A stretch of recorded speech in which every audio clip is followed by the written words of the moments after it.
Welcome to the war. Today I'm playing bolt action. 1,000 points per side, British versus Germans, fighting in this French town, somewhere in Normandy most likely. The objective being the center crossroads here. Capture that within 6 turns. No competing forces anywhere in the vicinity. We'll figure that out. I'll play that loosely. Over to the forces. So for the Brits, I've got a section here of 10 men with a Bren gun, and the NCO has an SMG. Duplicating that here, same thing. Command, I've got the obligatory free observer, the big man himself in charge with his friend, and a medic. Everything I just showed you is trained regular, as well as the almighty Crocodile. I love this model. It's a big guy. I actually won it at a tournament.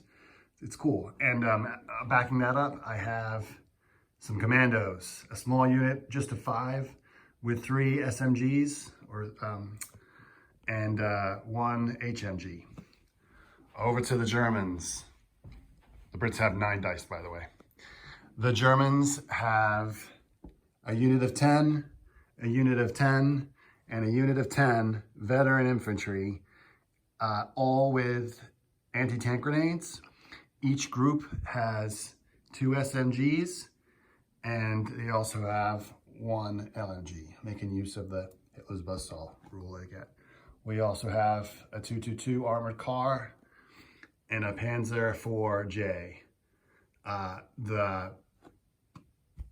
Everything here is veteran.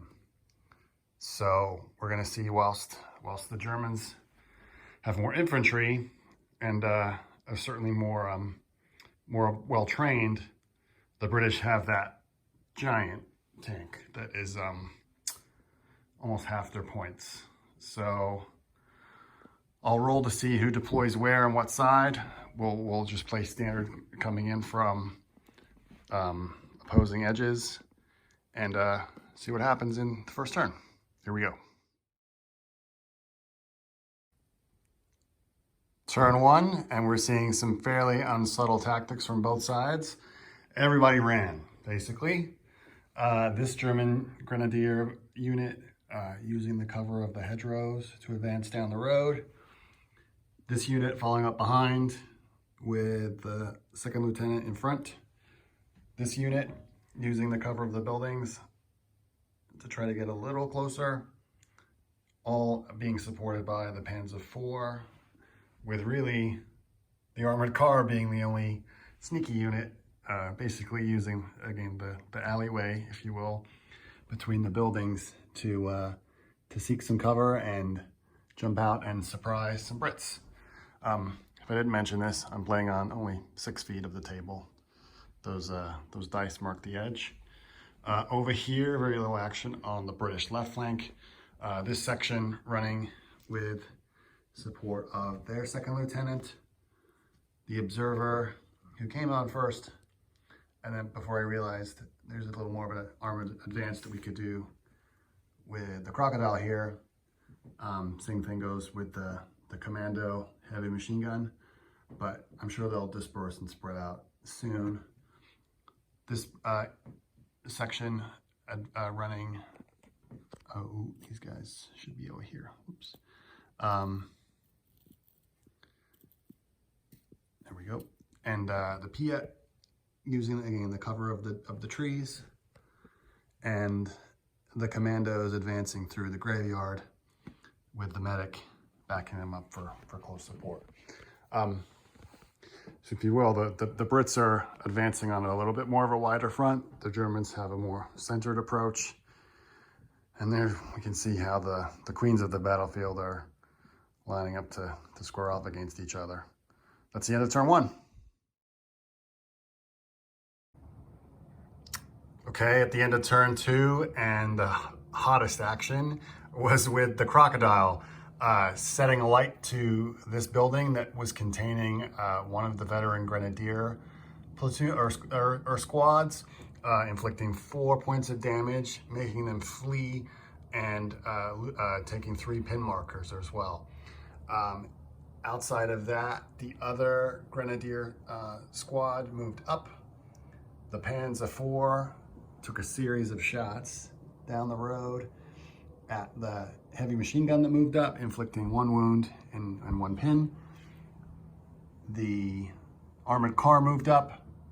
Another one of the Grenadier units moved into this building, which the artillery observer has now ranged into. We'll execute that fire order in the next turn. This unit, or section of Brits, and the second lieutenant went down. And over here, the commandos and the medic advanced. We were gonna try to push them into this building, but that seems kind of irrelevant now, or you can't.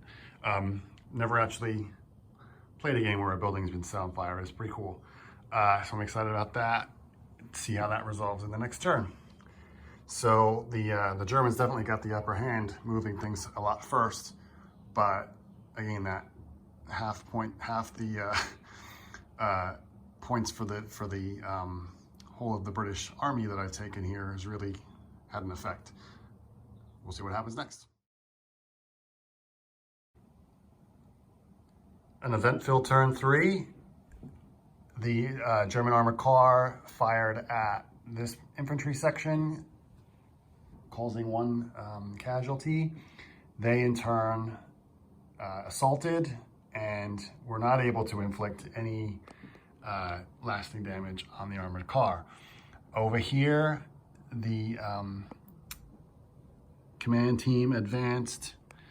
The machine gun fired up into that building, causing 1 pin on the Grenadier platoon inside. This section suffered from Tiger Fear and was not able to move. And in the main action here, the Panzer IV advanced, fired on the Crocodile, was not able to do any damage, but did cause a turret jam. So for the rest of the game, the Crocodile's turret will be turned like that. Over here, the Commandos advanced. However, these Germans on the right there were able to eliminate the medic. So that puts the squeeze on the Commandos. Then on this side, this platoon, actually the platoon that escaped from the burning building were able to take a command order from the HQ on the left there and advanced. And lastly, the Grenadier platoon in this building fired on the Piat, which had advanced, failed to inflict any damage on the Panzer IV, and was then subsequently taken as a casualty. On to turn 4. And the British continue to be plagued by really bad morale rolls. This section, again, assaulted the armored car, again, not able to inflict anything. Took a couple of casualties from that Grenadier unit that advanced and also caused a pin.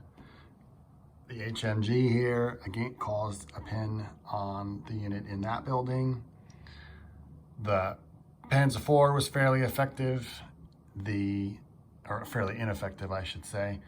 The Crocodile took another pin and was unable to perform any other action and went down. This unit also failed its morale check and went down. Over here, this Grenadier unit was able to assault the Commandos that were on the roadway there, winning the combat and eliminating them. And the German command unit just moved up here and advanced. So right now, I really do think this is strongly in favor of the Germans. Even though they're outnumbered, they have a significant tactical advantage. Turn 5, here we go. Turn 5, and we have noticeably less British people on the table. This unit of Grenadiers assaulted the one section and eliminated it after they had assaulted the armored car for the umpteenth time, and it didn't go anywhere. Over here, the Cromwell, the Crocodile, yet again failing its morale, taking a hit from the Panzer IV and another pin. But in reply, this unit of infantry assaulted the tank and were able to inflict superficial damage, at least putting two pins on it. However, the biggest, this small unit here advanced, firing on that unit, causing a casualty. However, the biggest event of this turn was the heavy machine gun inflicting a pin early on to the unit in this building, who then failed their orders test, foobarred, and ran out of the building. An entire squad foobarring with just one pin on. So random nature of bolt action, which I actually kind of love. It's chaotic. All right, so this is the overall layout of the battlefield right now as we enter the final turn. And that's the game. So over here, the German Grenadiers advanced, weren't really that effective in any way. This unit advanced, killing the HQ. The armored car advanced. The Panzer IV eliminated that unit of infantry, or the section of infantry in front of him, put another pin on the Crocodile, and this unit just went down. Same thing goes for the HQ at the back there. So all in all, whilst we don't have a conclusive victory, and there's still close to 500 points of British forces on the table here, I'm gonna call it a German victory, mostly because they're completely outnumbered, both in terms of units, material, men, etc. And that Crocodile really didn't really prove effective at all in this game, which is kind of a theme for me with this thing. So there we go. All in all, I think this was a pretty fun game. It wasn't decisive at all to start with. I think the Germans had a slightly better terrain advantage, being on this side with the buildings. That really helped. And the German, I think they also effectively were a lot more aggressive and took out a lot more units and dished out a lot more firepower than the British were able to reply with. So that's the end of the game. You can see here the number of forces lost. These are all the British casualties compared to just those for the Germans. We'll see what happens next time these two forces meet. Thanks for watching.